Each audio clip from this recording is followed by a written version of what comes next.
This year, we celebrate 50 years of the NRA Institute for Legislative Action. 50 years of work on behalf of America's gun owners to restore and strengthen Second Amendment freedoms. Following the enactment of the Gun Control Act of 1968 and further hostility to firearms ownership, the NRA recognized the critical need for political defense of the Second Amendment.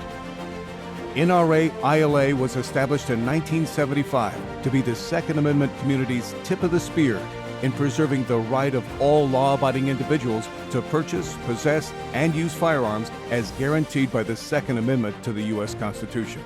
We have been in every fight since then. After years of NRA lobbying, President Reagan enacted the historic Firearms Owners Act of 1986. In the 80s, NRA-ILA focused its efforts on the states, passing firearm preemption laws in 41 states and beginning to push for shall-issue concealed carry laws across the country. The 1990s saw the fight return to Washington, D.C. when President Clinton signed into law an assault weapons ban in '94. But when it came time for his vice president to seek higher office, NRA rallied its members, defeated Al Gore, and helped secure the White House for President George W. Bush. The National Rifle Association. You got to give it to them. They've done a good job. They probably had more to do with anyone else in the fact we didn't win the House this time. And they hurt Al Gore. With that victory, NRA was able to defeat a renewal of the federal assault weapons ban in 2004 and followed that up with the passage of the Protection of Lawful Commerce in Arms Act, saving the American firearms industry from going out of business because of politically motivated lawsuits. NRA's legislative team helped enact the nation's first Stand Your Ground law in Florida.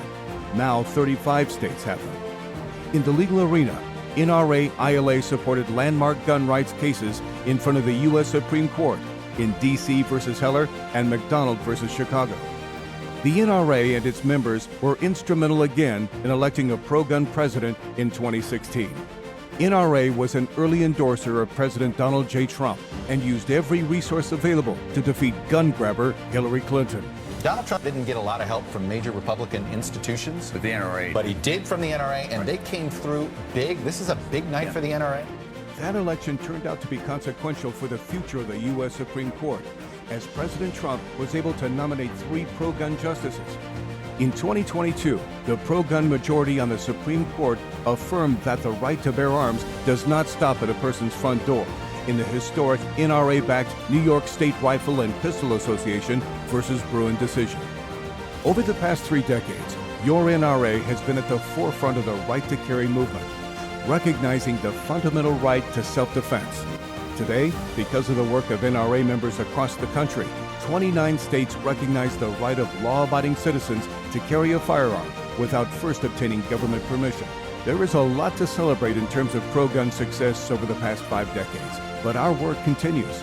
We know the radical gun control movement is well-funded and won't let up. Your NRA-ILA is able to defend our rights in state houses, in Washington, D.C., and in the courts because of the support of NRA members. Let's stand together for another 50 years and beyond.